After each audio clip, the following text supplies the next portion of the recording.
전 찬양 드리심으로 금요일 예배 하나님 앞에 드리겠습니다.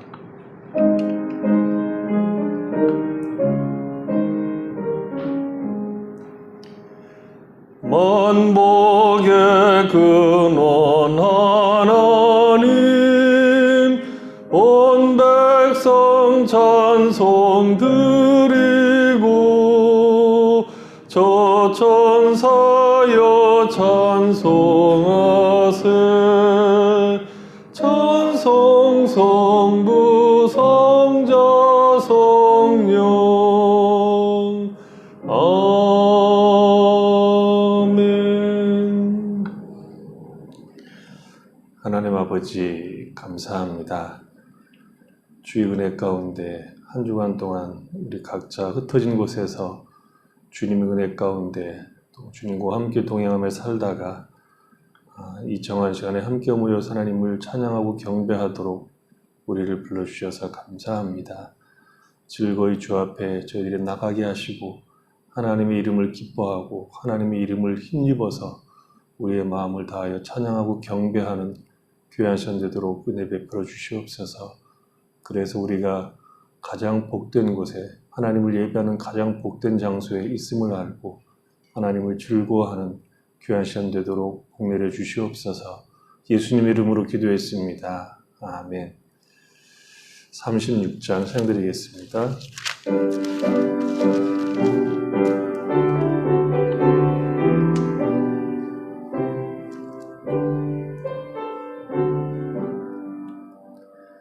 주 예수 이름 높이여 다 찬양하여라. 금멸유관을 들여서 만유의 주 찬양. 금멸유관을 들여서 만유의 주 찬양.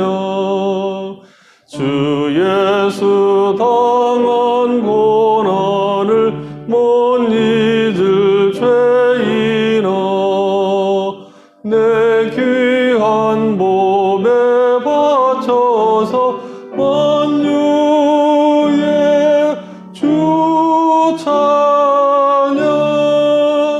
내 귀한 몸에 바쳐서 만유의 주 찬양. 이 지구 위에 거하는 온 세상 사람들, 그 크신 위엄 높여서 만유의 주 찬양. 그 크신 위엄 높여서 만유의 주 찬양. 주 믿는 성도 다 함께 주 앞에 엎드려 무궁한 노래 불러서 만유의 주 찬양. 무궁한 노래 불러서 만유의 주 찬양. 아멘. 하이델베르그 이름은답 제 123문입니다. 둘째 간구는 무엇입니까? 나라가 임하옵소서인데 이것은 이러한 간구입니다. 우리를 주님의 말씀과 성령으로 다스리셔서 우리가 점점 더 주님께 순종하게 하옵소서. 주님의 교회를 보존하시고 부흥케 하시오며 스스로 자신을 높여 하나님을 대적하는 마귀의 일과 모든 세력을 멸하시고 또한 주님의 거룩한 말씀을 거역하고자 하는 모든 악한 음모도 멸하여 주옵소서. 주님의 나라가 온전히 이루어져 주님께서 만유의 주가 되실 때까지 그리하옵소서. 사도신경으로 신앙 고백드립니다. 나는 전능하신 아버지 하나님 천지의 창조주를 믿습니다. 나는 그의 유일하신 아들 우리 주 예수 그리스도를 믿습니다. 그는 성령으로 잉태되어 동정녀 마리에게서 나시고 본디오 빌라도에게 고난을 받아 십자가에 못 박혀 죽으시고 장사된 지 사흘 만에 죽은 자 가운데서 다시 살아나셨으며 하늘에 오르시어 전능하신 아버지 하나님 우편에 앉아 계시다가 거기로부터 살아있는 자와 죽은 자를 심판하러 오십니다. 나는 성령을 믿으며 거룩한 공교회와 성도의 교제와 죄를 용서받는 것과 몸의 부활과 영생을 믿습니다. 아멘. 453장 찬드리겠습니다.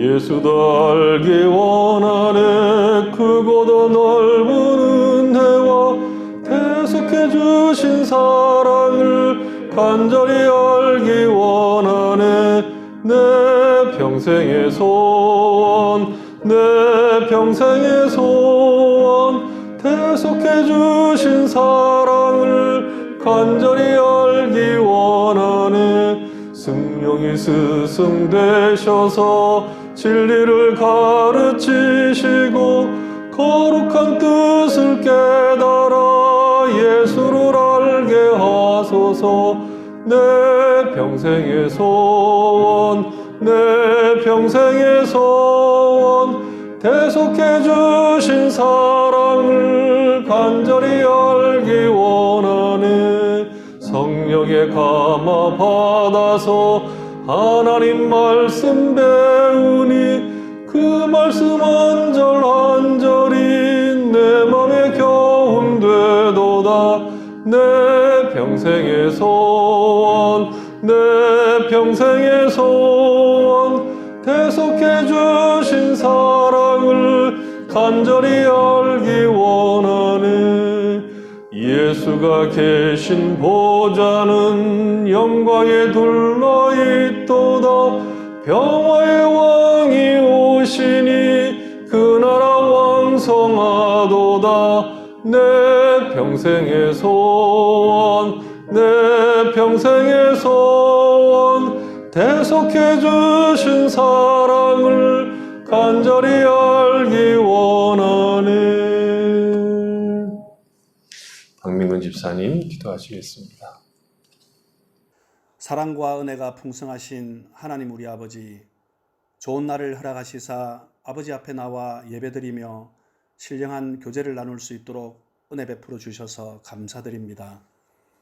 하나님이 아닌 것을 우상으로 섬기며 하나님을 거역하는 시대에 살고 있는 저희들이지만 우리의 구원자이시며 우리의 주 되시는 예수 그리스도가 오시기를 기대하며 살아가게 하시니 감사드립니다. 어떠한 것도 우리의 기대를 방해할 수 없습니다. 그리스도의 대속의 공로를 믿고 의지함으로 죄에 대하여 죽고 의에 대하여 살아난 성도답게 주님의 나라가 이 땅에 확장되어지길 날마다 소망하며 기도하는 성도들이 되게 하여 주시옵소서. 이 세상 속에 살고 있지만 먹든지 마시든지 무엇을 하든지 하나님의 영광만을 위해 살며 세상에 속하지 않은 자로 우리의 삶의 무게를 하나님 앞에 두는 자로 살아가게 하여 주시옵소서. 나의 기쁨이 먼저가 아니라 하나님이 기뻐하시는 일이 무엇인지 찾게 하시고 나의 인생과 나의 젊음을 주님의 영광을 위해 헌신하며 세월이 흘러가면서 더욱 하나님 말씀에 합당한 성숙한 신자로 살아가게 하여 주시옵소서.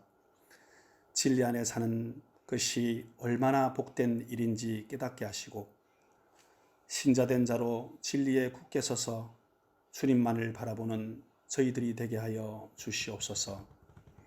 주님, 불쌍한 저희들에게 긍휼을 베풀어 주시옵소서. 아주 작은 불꽃이 큰 산불을 낼 수 있듯이 저희들의 입에서 나오는 부주의한 말이 그릇된 결과를 초래하게 됨을 알게 하시고 우리의 입에서 나오는 말이 서로에게 선물이 되게 하시며 서로 친절하게 하며 하나님이 그리스도 안에서 우리를 용서하신 것과 같이 우리도 서로 용서하는 자가 되게 하여 주시옵소서. 우리 안에 참되고 풍성한 성령의 열매가 맺어지길 소망합니다.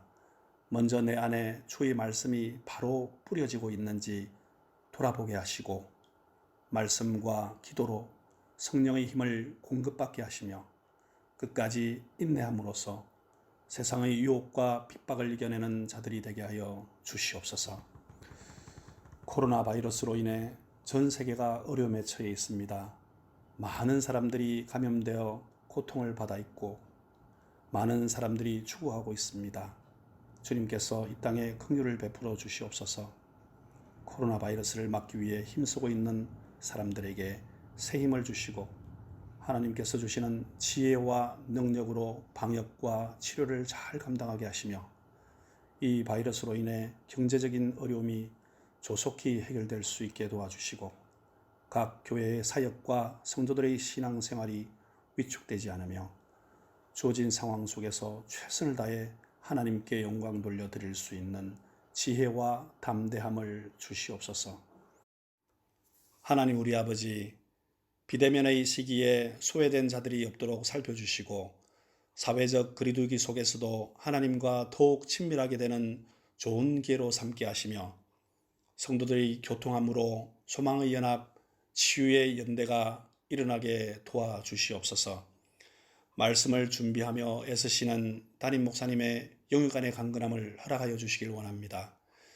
전하실 말씀 위에 성령님 함께하여 주시고 진리의 말씀만이 선포되게 도와주시고 저희들 삶이 더욱 주님을 닮아가며 복음의 열매가 풍성하게 맺어지고 심령이 새롭게 변화되는 귀한 예배의 시간으로 축복하여 주시옵소서.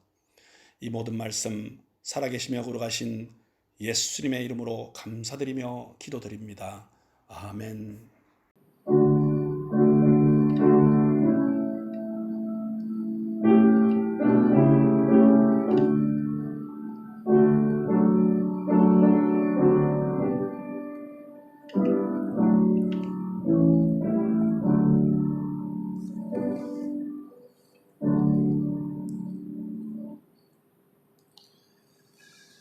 성경 말씀 보겠습니다. 에베소서 4장 17절 20절입니다. 에베소서 4장 17절 20절 같이 읽어보겠습니다. 그러므로 내가 이것을 말하며 주 안에서 증언하노니 이제부터 너희는 이방인이 그 마음에 허망한 것을 함같이 행하지 말라. 그들의 총명이 어두워지고 그들 가운데 있는 무지함과 그들의 마음이 굳어짐으로 말미암아 하나님의 생명에서 떠나 있도다. 그들이 감각 없는 자가 되어 자신을 방탕에 방임하여 모든 더러운 것을 욕심으로 행하되 오직 너희는 그리스도를 그같이 배우지 아니하였느니라.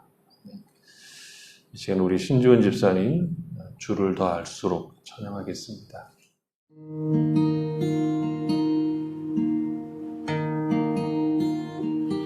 아픈 시절 속에 마음 쉴 곳 없네. 지친 나의 영혼 의지할 곳 없네. 고와 같던 나를 기가 품으셨네. 죽어가던 나를 기가 살리셨네. 무너진 마음을 위로하신 주님, 주를 더 알수록 만족할 수 있네. 굳두신 내 손을 놓지 않는 주님, 주를 더 알수록 평안을 누리네.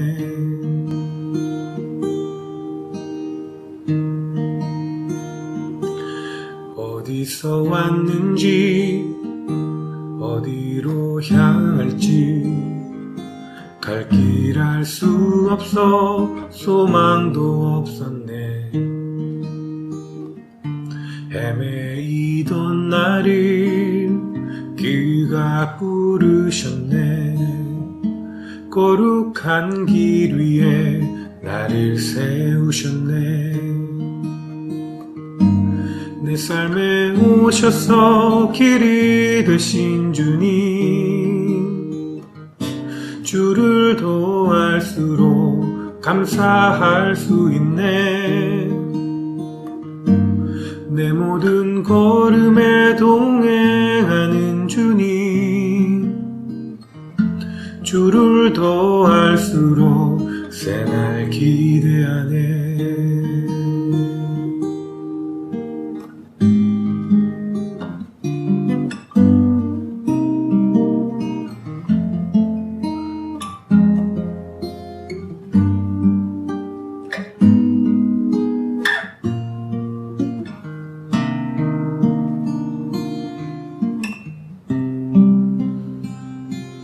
무너진 마음을 위로하신 주님, 주를 더 알수록 만족할 수 있네.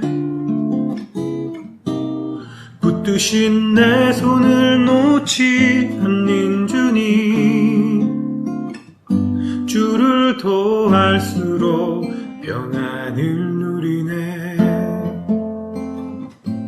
내 삶에 오셔서 길이 되신 주님, 주를 더 알수록 감사할 수 있네. 내 모든 걸음에 동행하는 주님, 주를 더 알수록 새날 기대하네.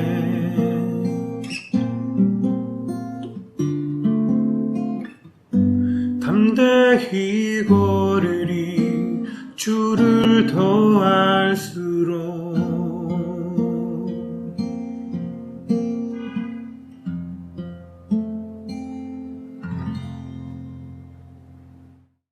기도하겠습니다.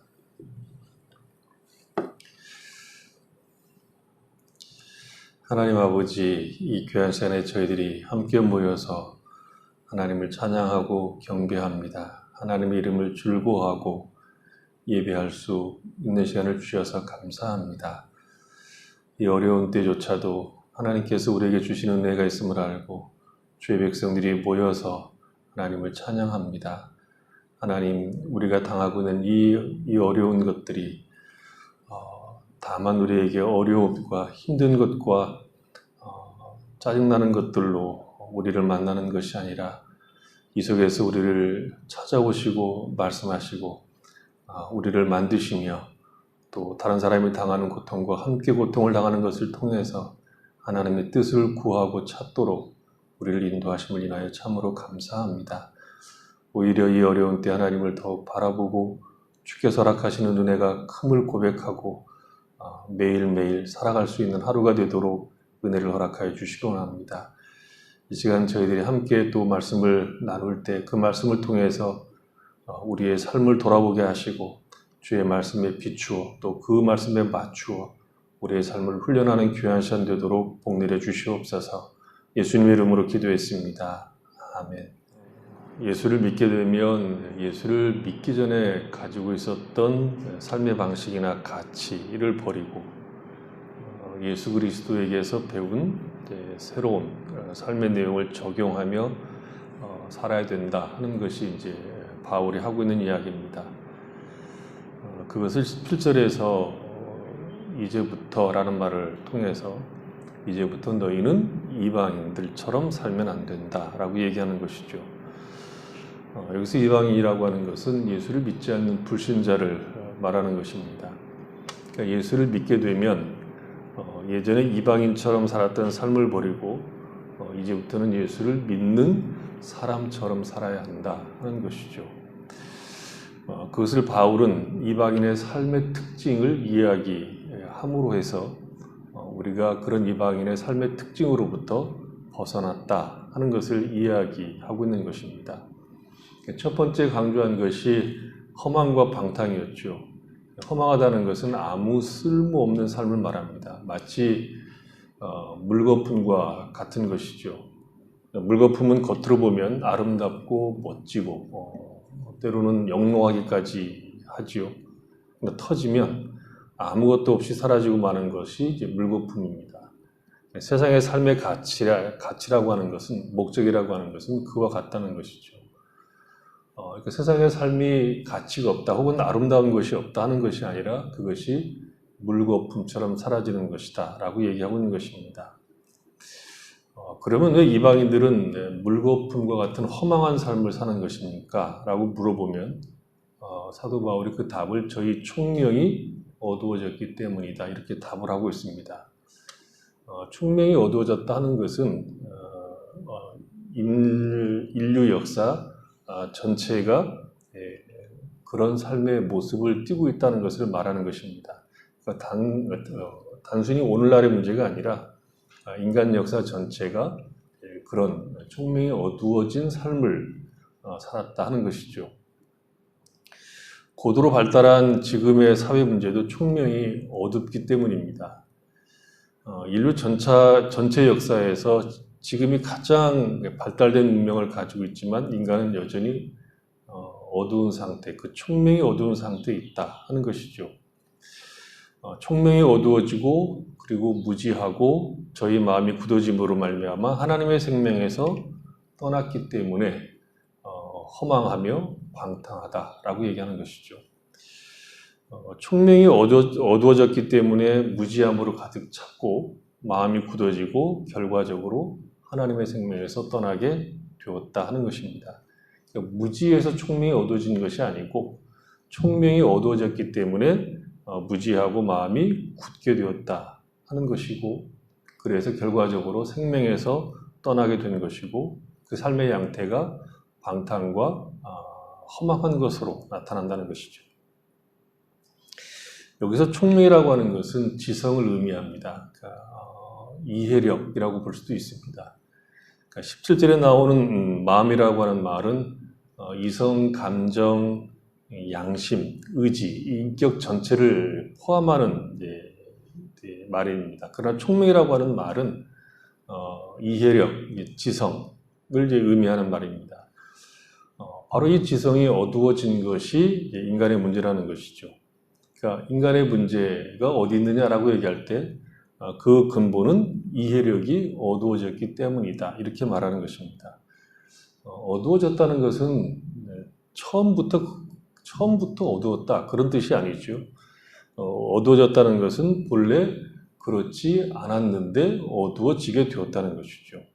인간이 창조가 되었을 때는 처음 창조가 됐을 때는 어두운 상태로 창조된 것이 아니라 그의 지성은 정상적으로 작동하고 있었지만 어느 순간에 인간의 지성은 어두워진 제대로 작동하지 못하게 되었다는 것이죠. 우리가 아는 것처럼 그 지성이 어두워진 그 시점은 타락 때문이죠. 타락이 사람에게 가져온 비참한 결과는 인간의 이해력, 인간의 지성에 문제가 생겼다는 것입니다. 타락으로 인해서 인간의 이해력은 전과 다른, 타락하기 전과 전혀 다른 이성을 이제 갖게 된 것이죠. 그래서 성경을 쭉 읽어보면 성경은 하나님을 섬기지 않는, 하나님을 알지 못하는 전체 인간의 삶을 한마디로 얘기할 때 미련한 자, 어리석은 자 이렇게 얘기를 하죠. 그래서 미련하다, 어리석다는 것은 이해력이 부족하다, 참된 지성을 갖고 있지 못하다 그런 뜻이죠. 그러니까 전혀 모른다는 것이 아니라 중요하고 결정적이고 근본적인 것을 모른다 그런 뜻입니다.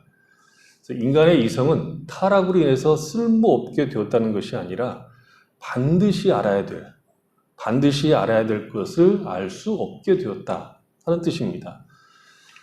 타락 이후에 인간은 매우 탁월한 문명을 만들어 온 것을 통해서 인간의 이성이 다 쓸모없게 된 것은 아닌 것을 증명하고 있죠. 그래서 인간의 문명사를 보고 우리는 인간이 미련하다, 어리석다 그렇게 말하기 어려울 정도의 모습을 보죠. 반도체를 보면 손톱만한 크기에 우리가 상상할 수 없는 어마어마한 정보를 담아냅니다. 그래서 이렇게 현대 인간의 문명을 보면 인간이 과연 어리석은가 그런 생각이 이제 들기도 하죠. 근데 인간의 이 문명이라고 하는 것은 지금만 그렇게 탁월한 문명을 만들어낸 것이 아닙니다.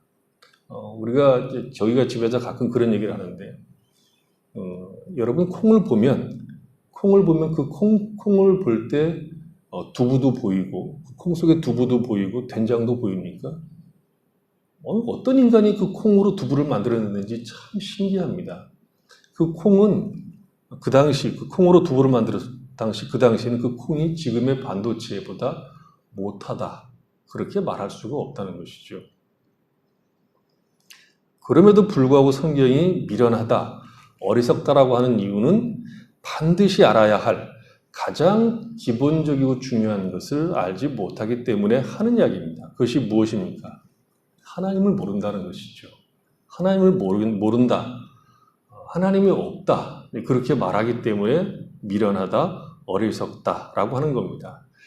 그래서 타락한 인간이 모든 지성이 다 망가진 것은 아니지만 가장 중요하고 결정적인 사실, 곧 하나님을 알지 못하기 때문에 어리석다. 이런 평가를 받는 것이죠. 그게 어떻게 나타나느냐? 로마서 1장을 한번 보겠습니다. 그 어리석은 모습이 어떤 형태로 나타나느냐? 로마서 1장인데 21절을 보면 하나님을 알되 하나님을 영화롭게도 아니하며 감사하지도 아니하고 오히려 그 생각이 허망하여지며 미련한 마음이 어두워졌나니 스스로 지혜 있다 하나 어리석게 되어 썩어지지 아니하는 하나님의 영광을 썩어질 사람과 새 짐승과 기어다니는 동물 모양의 우상으로 바꾸었느니라. 이렇게 얘기하죠. 그러니까 생각이 허망해졌다. 미련한 마음이 어두워졌다. 이렇게 얘기하죠. 그러니까 무엇인가를 생각하고 무엇인가를 인간이 알기는 하는데 그것을 명확하게 아는 것이 아니라 정작 정중앙에 그 관역을 꽂지 못하고 빗나간 것과 같은 겁니다. 목표도 있고 그것에 대한 열정도 있으나 목표에서 빗나가 있는 것이죠. 지금 하고 있는 식으로 말하면 총명이 어두워지고 마음이 굳어진 겁니다. 본다고 우기는데 영 아닌 방향으로 가고 있는 것이죠. 차라리 보지 못한다고 하면 괜찮은데 본다고 우기면서 자기는 제대로 가고 있다고 하니까 답이 없는 것이죠. 그러니까 세상 사람들을 볼 때 세상이 이루어낸 문명의 차원에서 보는 것이 아니라 진리냐, 영원한 것이냐, 하나님을 영화롭게 하느냐 하는 기준에서 볼 때 미련하다, 어리석다 라고 얘기하는 것입니다. 반면에 신자들은 어떤 사람들이죠? 눈을 뜬 사람들입니다. 진리를 아는 자들이고 진리 안에서 자라가고 있고 살아가고 있는 자들입니다. 그래서 사도 바울이 에베소 4장에서 하고 싶은 이야기는 그렇게 눈을 뜬 너희들이, 하나님을 아는 너희들이 눈을 감은 자들과 동일하게 사는 것은 아닌지 너희의 삶을 돌아보라는 것입니다. 신자들의 상태가 저는 가끔 생각할 때 그 마가복음에 나오는 그 아주 독특한 기적이 하나 나오는데 예수님이 맹인을 고쳐줄 때 눈을 떠라 이렇게 얘기하지 않고 맹인에게 마을 밖으로 맹인의 손을 잡고 마을 밖으로 데리고 나가서 눈에 침을 뱉으시고 안수하시고 난 다음에 무엇이 보이느냐 이렇게 묻습니다.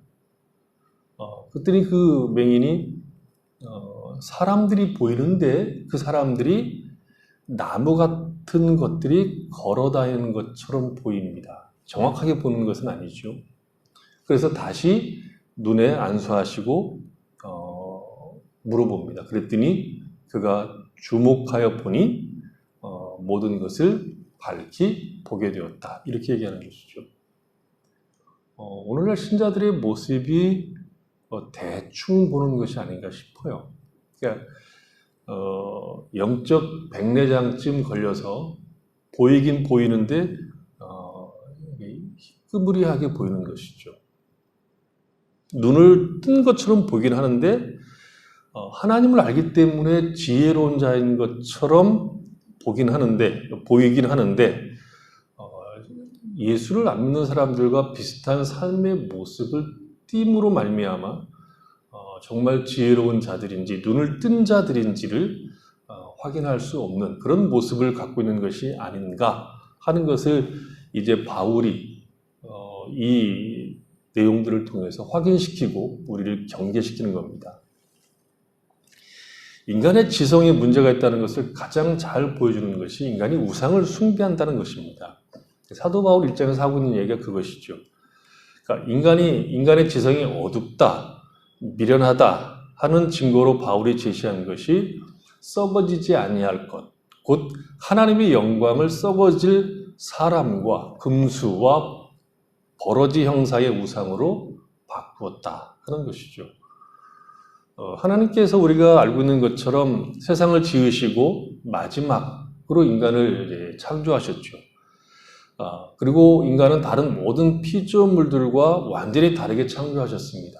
잠시 멈추고 삼위 하나님께서 의논하시고 우리가 우리의 형상대로 사람을 창조하자. 그리고 창조가 된 것이 인간입니다.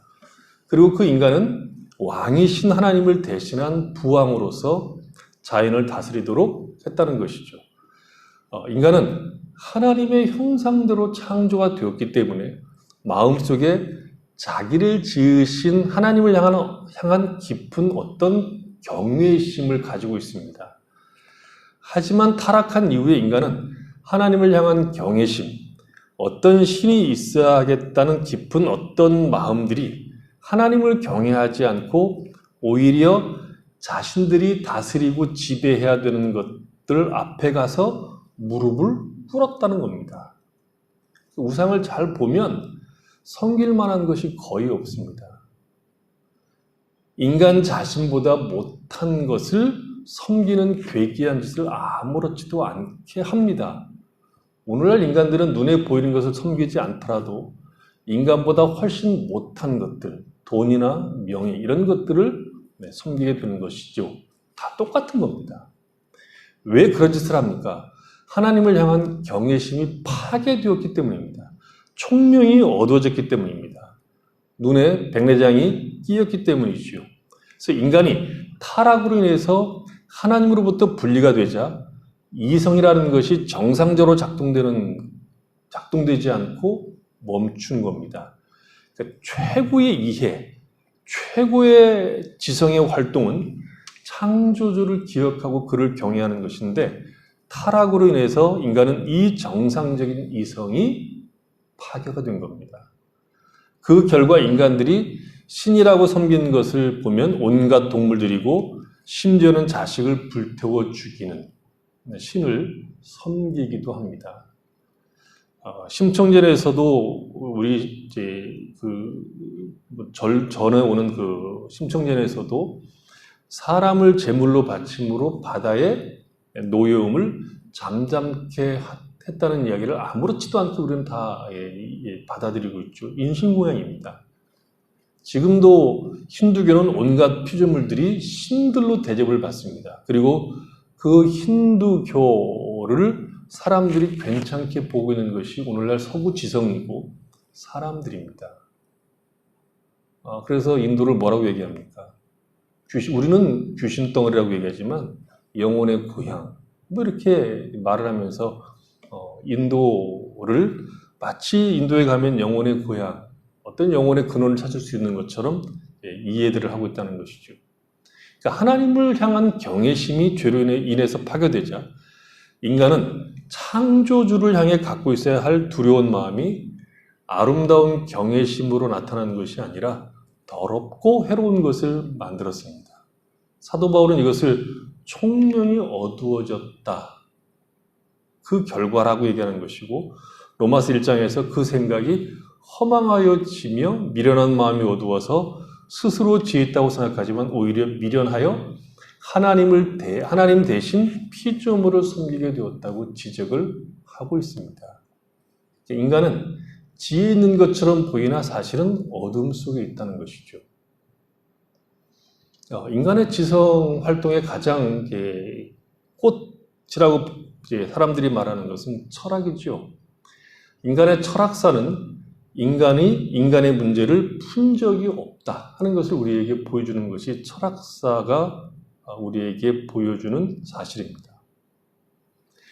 어떤 사람은 인류 역사상 손에 꼽을 수 있는 천재 중에 하나를 독일의 시성 괴테를 이제 뽑는데 이 괴테가 죽기 전에 한 말이 굉장히 유명합니다. 그 죽음에서 한 말이 좀 더 빛을 더 많은 그런 정신적인 어떤 빛을 죽기 전까지 요구했습니다. 그러니까 마치 평생 진리를 추구했지만 결국 어둠 속에서 그의 인생이 마감된 것이죠. 그래서 인간의 비참함, 인간의 초라함, 어떻게 표현하면 서글픔이란 지성이 망가졌음에도 불구하고 자신의 지성이 망가져 있다는 것을 모르고 그 지성을 의지하고 그 지성을 자랑한다는 겁니다. 가장 기본적이고 가장 중요한 지성이 제대로 작동하고 있지 않음에도 불구하고 인간은 자신들이 이룬 문명과 역사와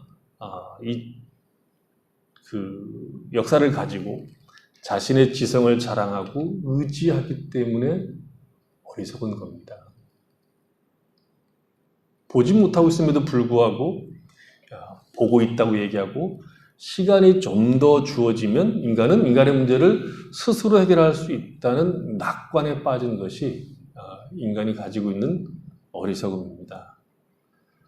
왜 인간은 보지 못하겠음에도 불구하고 자기가 본다고 자꾸 우길까요? 요한복음 3장 18절에서 예수님은 이런 얘기를 합니다. 그를 믿는 자는 심판을 받지 아니하는 것이요 믿지 아니하는 자는 하나님의 독생자 이름을 믿지 아니함으로 벌써 심판을 받은 것이니라.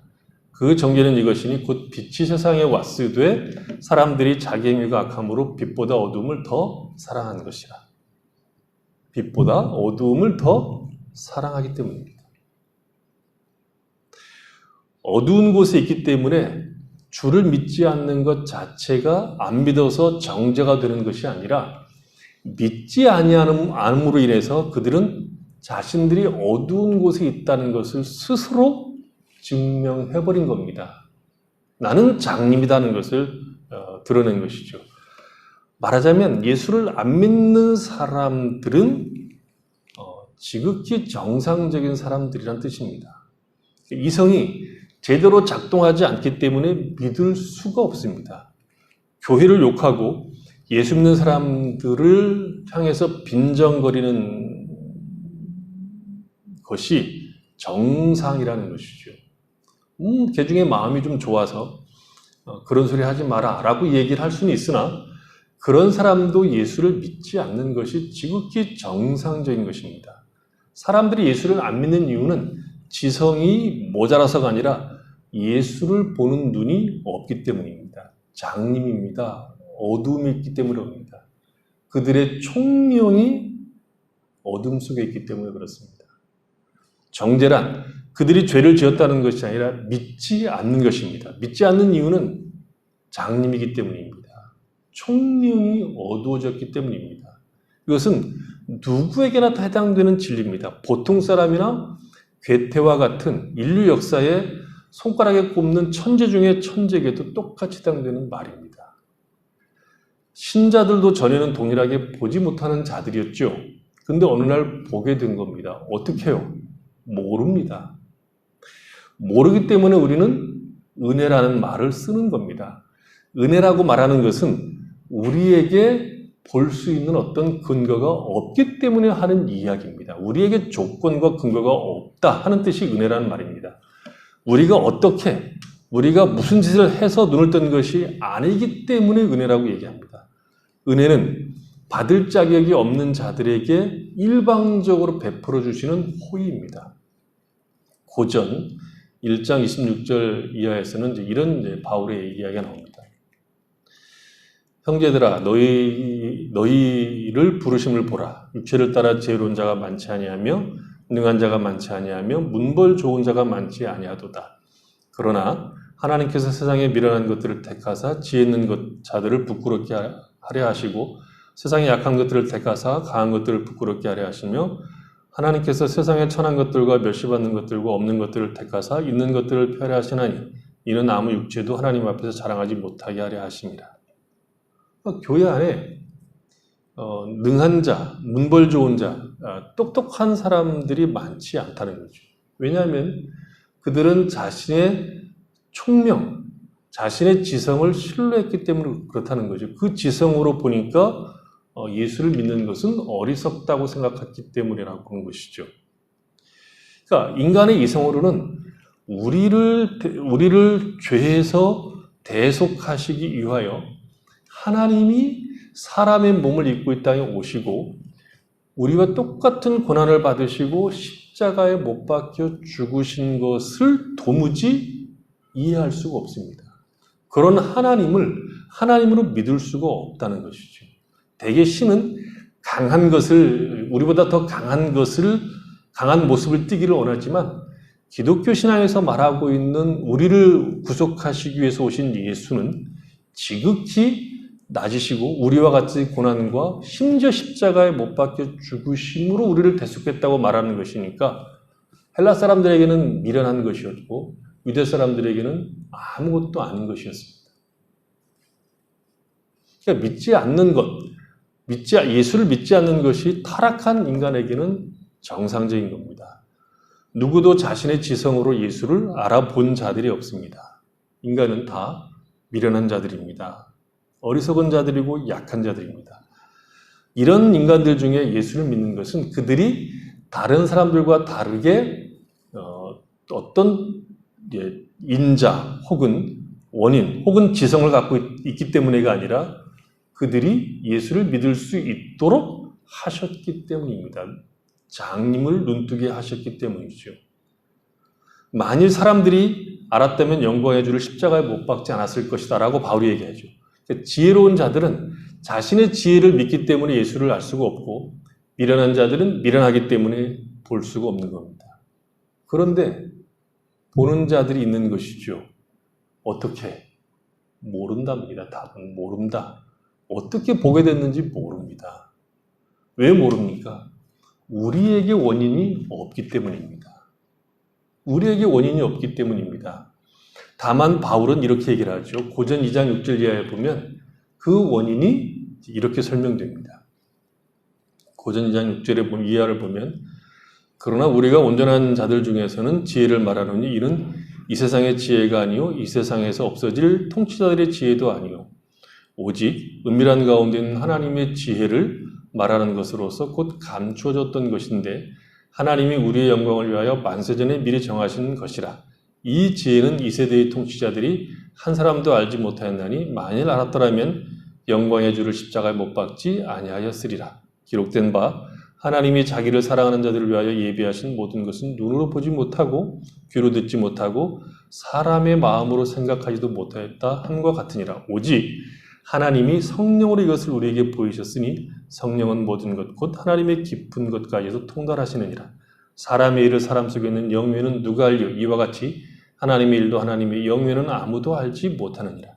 우리가 세상의 영을 받지 아니하고 오직 하나님으로부터 온 영을 받았으니 이는 우리로 하여금 하나님께서 우리에게 은혜로 주신 것들을 알게 하려 하십니다. 이게 원인입니다. 신자는 성령 하나님의 역사로 말미암아 지성이 깨우침을 받아 하나님이 하신 일을 알게 되었고 그 결과로 예수를 우리의 구주로 믿게 된 사람들입니다. 그러나 아직 이방인은 어둠 속에 있습니다. 신자는 보고 있고 알고 있고 하나님이 어떤 분인가를 깨우쳐 알고 있습니다.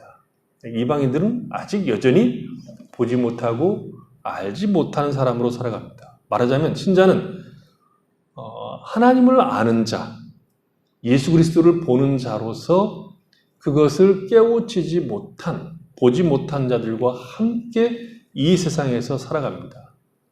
이 둘이 한 공간에서 같이 살아가는데 이 둘이 싸우면 누가 이길까요? 우리가 집니다. 왜요? 보지 못하는 사람들은 바울에 얘기하면 무지하고 거기에 고집까지 있습니다. 늘 자기들이 옳다고 얘기하죠. 왜 이런 얘기를 바울이 하고 있을까요? 이제 신자는 그런 세상, 다 보지 못하고 있는 세상 속에서 보는 자로, 아는 자로 살아가야 하는 책임을 갖고 있기 때문입니다. 우리가 보는 자로 살아간다는 것은 제대로 길을 걸어간다는 뜻입니다. 가야 할 길을 간다는 뜻입니다. 길을 제대로 간다 하는 것은 똑바로 간다는 뜻과는 다릅니다. 가는 방향이 옳은 것이지 일직선으로 간다는 뜻은 아닙니다. 사람은 태어날 때부터 눈을 뜨고 나옵니다. 정상적이면. 그러나 눈을 떴다고 해서 보는 것은 아닙니다.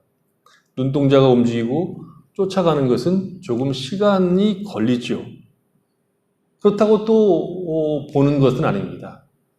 자기가 보는 것이 무엇인지, 그것이 어떤 의미를 가지고 있는지를 아는 일에는 좋기 40년은 넘게 걸립니다.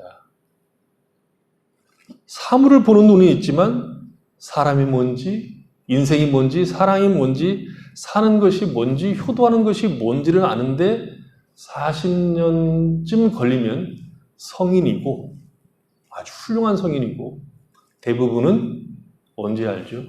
죽을 때쯤 압니다. 그래서 무슨 얘기를 하죠? 철들자 죽는다. 이렇게 얘기하지 않습니까? 그래서 신자들이 눈을 뜬 자로 하나님을 아버지로 부르는 자들이지만 그럼에도 불구하고 눈뜬 장님처럼 사는 경우들이 허다한 겁니다. 신자들은 가는 방향은 알고 있고 그 방향으로 가는 몸짓은 있지만 누구도 흐트러짐 없이 일직선으로 신앙을 드러내는 자들은 거의 없습니다. 사도 바울이 하고 싶은 얘기는 우리가 무지하지 않다, 어둠이 있지 않다, 이제 눈을 떴고 빛 가운데 있는 사람이다. 그러니 이제 눈을 뜨고 사물을 제대로 보는 자로서 배우고 익혀서 신자로 사는 것이 무엇인가를 확인하며 살아가라고 말하고 있는 겁니다. 우리는 더 이상 허망하거나 방탕하거나 무지하면 안 됩니다. 우리에게 방탕하는 것이 있고 아직도 허비하는 것이 있으면 내가 알고 있는 것, 내가 보고 있는 것을 아직도 100% 활용하지 못하는 효율적 측면에서 신자로서의 부족함이 있다는 뜻입니다.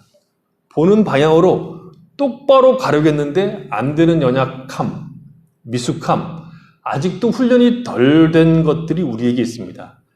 가는 방향은 제대로 잡고 있는데 속도가 0.1km 이렇게 되는 것, 속도가 나지 않는 것, 더딘 것, 그리고 그것도 힘들어서 잠시 쉬어가는 것은 있을 수 있습니다. 그러나 전체적인 목표 자체가 예수 믿고 천국 가는 것 하나 붙들고 그 하나를 보지하게 곱게 싸서 따로 금고에 넣어놓고 밖에 나가서 사는 모습은 전혀 보지 못하는 자들과 같기 때문에 시비가 걸리는 겁니다. 예수를 믿으면 어디로 가야 할 방향을 보고 있는 것들이 오늘 힘겹고 어렵고 한숨이 나는 것이고 더디 가기 때문에 답답함이 있으나 그 길로 가려고 하는 애씀, 갈증, 목마름이 있는 것이 아니라 아예 천국 가는 것 하나 확보하고 난 다음에 살기는 보지 못하고 있는 자들과 동일하게 사는 것을 사도 바울이 지적하고 싶은 겁니다. 왜 이런 일이 벌어질까요? 저는 가장 문제가 예수를 믿는 것이 무엇인지를 모른다는 거죠. 신자가 어떤 존재인지를 잘 모르기 때문입니다. 신자의 영광과 구원의 목적과 하나님이 우리에게 주시려고 하는 그 복을 무엇인지 모르기 때문입니다. 우리는 예수 하나 잘 믿고 그저 아무 일 없이 평안하게 우리의 인생을 사는 것이 가장 좋은 신앙이라고 생각하는 경향이 있습니다. 하나님 우리에게 주시려고 하는 구원과 생명은 그런 것이 아닙니다. 세상 사람들 가운데 선하고 의로운 사람들이 있습니다. 양심적이고 바르게 사는 일에 보람을 느끼는 사람들이 있습니다. 하지만 그들은 어두운 데서 애쓰는 것이지 바른 길로 가는 것이 아닙니다. 어쩌면 그들은 수학 시간에 힘을 다해서 국어 공부하는 것과 같습니다. 영어 시간에 머리 터지게 수학을 하고 그런 것들은 성실을 하지만 방향은 완전히 다른 거죠. 이방인들은 자기 생각, 자기 논리 체계 안에서만 정답을 찾습니다. 성실하다, 노력했다 하는 것으로 평가를 받기 원하지만 성경은 방향을 제대로 잡고 있느냐를 묻습니다. 하나님을 경외하고 그의 영광을 위한 삶의 방향이 아니면 그 성실과 노력과 애씀이 허비하는 것이고 방탕한 겁니다. 방탕이란 목적지를 자기가 정하는 겁니다. 목적과 가치를 자기가 정하는 겁니다. 하나님이 제시한, 하나님이 원하시고 기뻐하시는 것이 아닌 자기가 정한 것이 방탕이고 허비입니다. 우리가 그럴 수 있습니다. 예수를 믿으면 이렇게 될 거라고 하는 목표를 지가 정하고 그리 가는 것은 성실과 무관하게 허비하는 겁니다. 그런 사람들은 예수의 십자가를 필요로 하지 않을 뿐만 아니라 오히려 멸시하고 예수와 그를 믿는 자들을 죽이기까지 합니다. 가장 뛰어난 사람들이 실은 예수를 반대하고 죽이는 것이죠. 우리가 철학이나 다른 종교들이 가진 성실과 근면과 의로움을 과소평가하는 것이 아닙니다. 놀라울 따름이죠. 그러나 그들의 성실과 근면이 마땅히 가야 할 방향으로 가지 못하기 때문에 안타까운 것이고 오히려 그런 성실과 근면 때문에 예수와 하나님을 거역하기 때문에 놀라울 뿐입니다. 불교의 깊이를 무시하지 않습니다. 그들의 수고를 무시하는 거 아닙니다. 그러나 정반대의 방향으로 가고 있는 것이죠. 자기를 부인하라고 얘기하고 있는데 불교는 스스로 자신을 통해서 구원을 이루고 있습니다. 놀랍게도. 반면에 신자들은 이제 가는 방향을 본 사람들이고 그 방향으로 갈 수 있는 지혜와 힘을 공급받고 있는 자들입니다. 제가 청년 때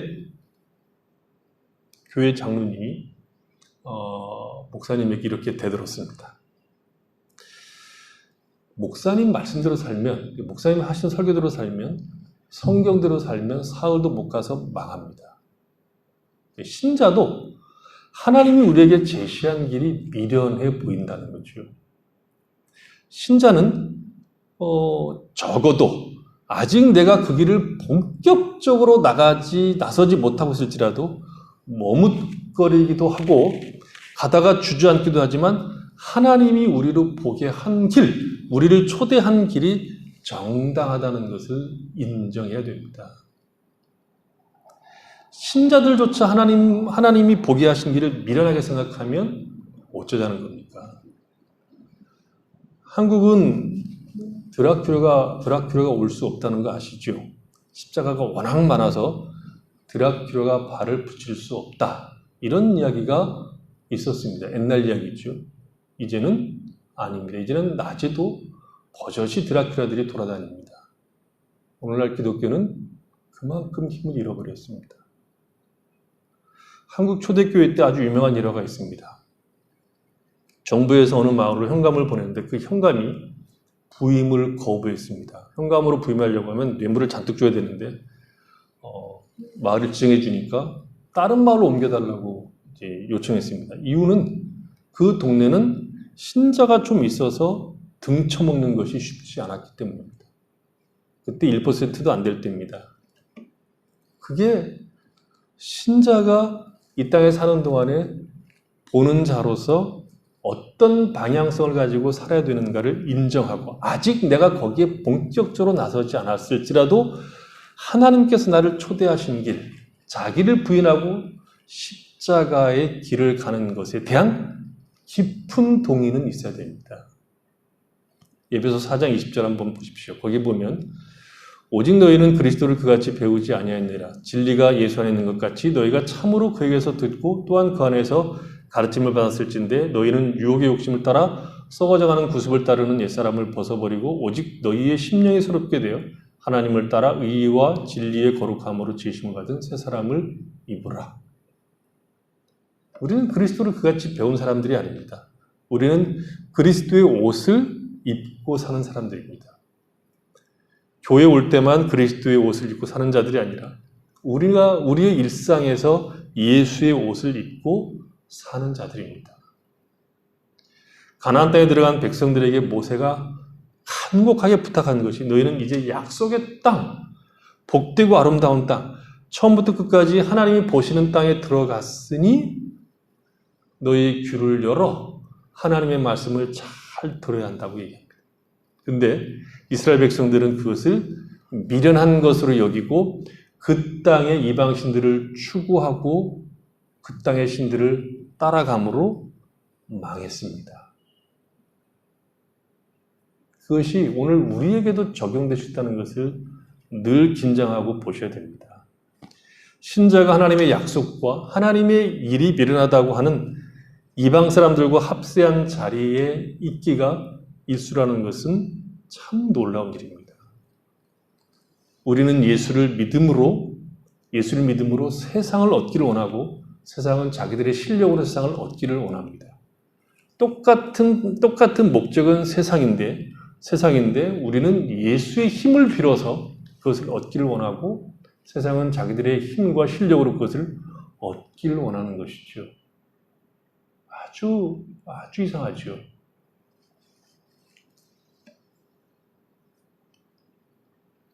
우리는 이방인들이 아닙니다. 우리는 이제 그리스도 예수 안에서 하나님을 경외하는 자들이 되었습니다. 생명을 가지고 있는 자들입니다.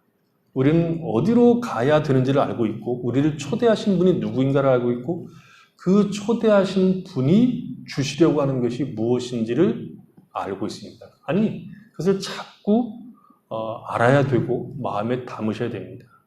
그리고 그 길을 가기를 힘쓰셔야 됩니다.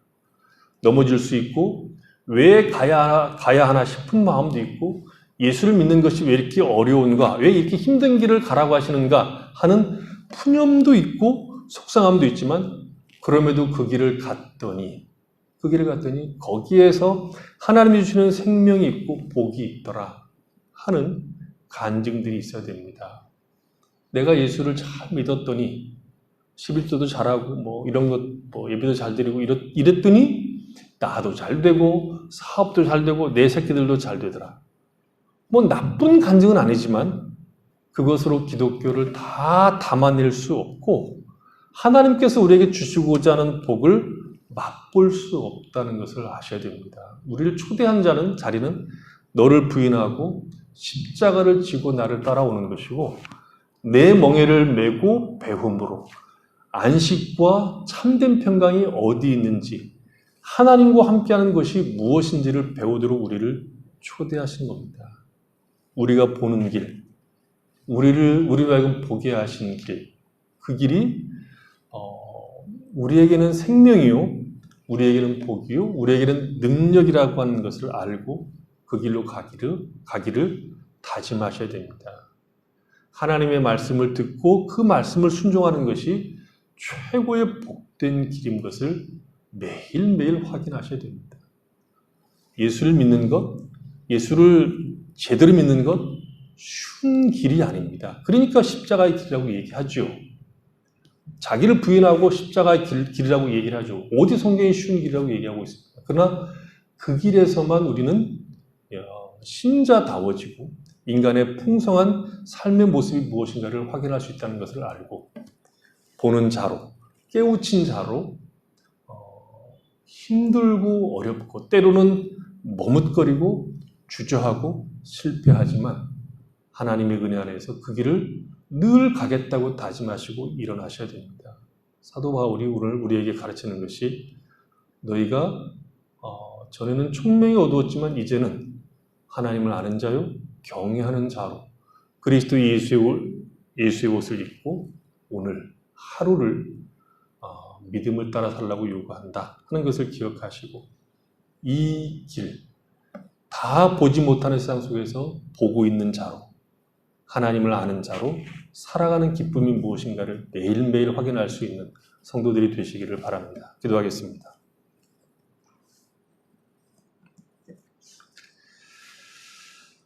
하나님 우리 아버지, 우리는 하나님을 아는 자들이 되었습니다. 그리스도 예수 안에서 하나님이 우리에게 행하신 일을 우리가 깨우치게 되었고 믿게 되어서 하나님을 사랑하는 자들이 되었습니다. 하나님을 보는 자들이 되었고 무엇이 가장 인생의 복된 길인가를 말씀을 통해서 보는 자들이 되었습니다. 하나님, 우리가 보고 있는 것, 하나님께서 우리를 초대하신 이 길로 우리가 매일 힘써 갈 수 있도록 은혜를 베풀어 주시기 원합니다.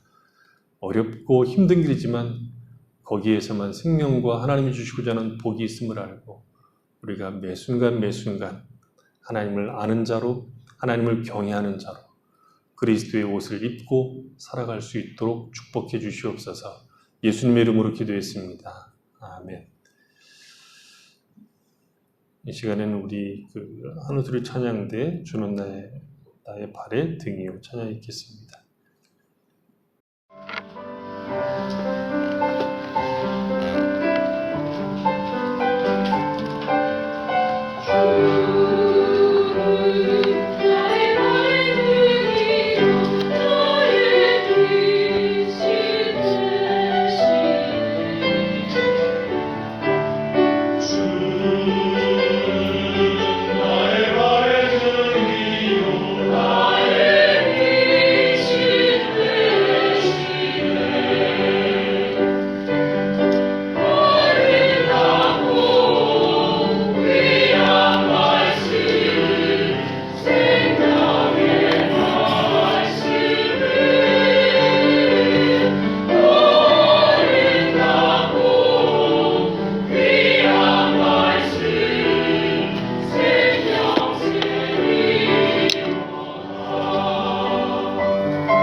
기도하겠습니다.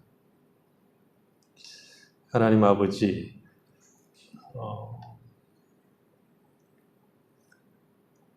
미련하고 어리석은 저희들에게 은혜를 주셔서 하나님을 아는, 하나님을 경외하는 복을 주셨습니다. 가장 지혜로운 삶은 하나님을 경외하는 삶이요, 하나님이 기뻐하시는 길로 가는 것이 가장 지혜로운 삶이고 복된 삶입니다.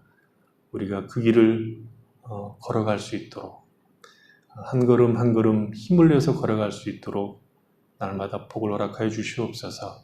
이 귀한 시간에 저희들이 함께 모여 예배드리게 하시고 주 앞에 귀한 예물을 드리도록 복을 주셔서 감사합니다.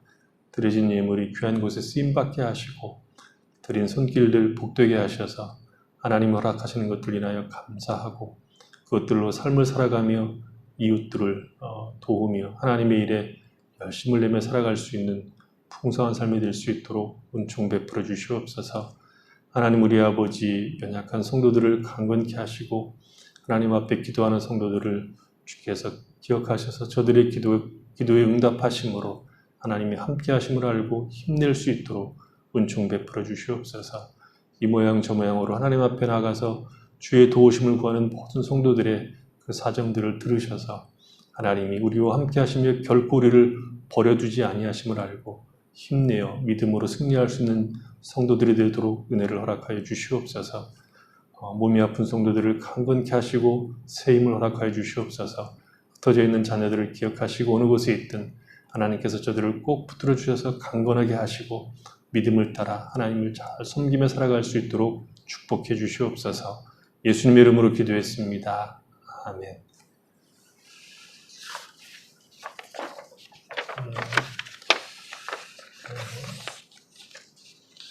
우리가 이 계속되는 이 코로나 사태를 맞이해서 예수를 믿는 우리는 더 큰 힘을 가지고 큰 소망을 가지고 기도하면서 하나님을 잘 섬기는 성도들이 되시기를 바랍니다. 그 주변에 같이 금요일날 예배 드릴 수 있도록 소개해 주셔서 같이 볼 수 있도록 그렇게 해주셨으면 좋겠습니다. 지난주 금요일날 우리 박명희 집사님이 회개보고 다 받으셔보셨을 텐데 어려운 가운데서도 여러분들이 열심을 내어서 교회를 섬겨주셔서 감사하고 이 어려운 때 하나님께서 우리에게 더 많은 은혜를 베풀어 주시기를 서로가 격려하고 기도할 수 있기를 바랍니다. 5장 찬양드리겠습니다.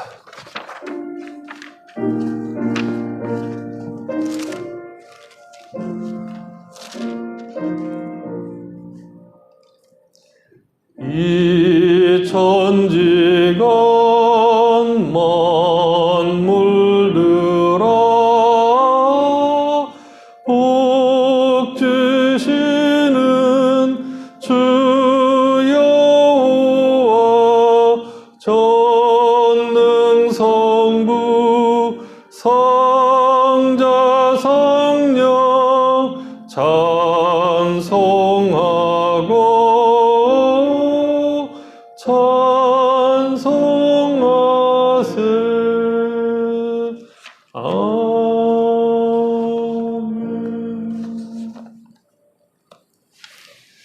주 예수 그리스도 은혜와 하나님 아버지 사랑하심과 성령의 교통하심이 우리에게 총명을 허락하셔서 하나님을 알고 하나님을 경외하며 하나님 우리를 초대하신 그 길로 갈 수 있는 지혜로운 삶을 살 수 있도록 허락하신 것을 알고 우리의 마음을 다하여 하나님을 경외하는 길로 감으로 하나님이 주시는 생명과 복을 누리며 살아가기를 원하는 주의 사랑하는 모든 백성들과 그 가정과 삶의 터전 위에와 출타있는 성도들과 홀로 떨어져 있는 사랑하는 자녀들 머리 위에와 이 땅에서 구원을 기다리고 있는 수많은 영혼들과 저들을 위해서 수고하는 주님의 모든 귀한 종들 위에 지금부터 영원토록 함께 계실지어다. 아멘.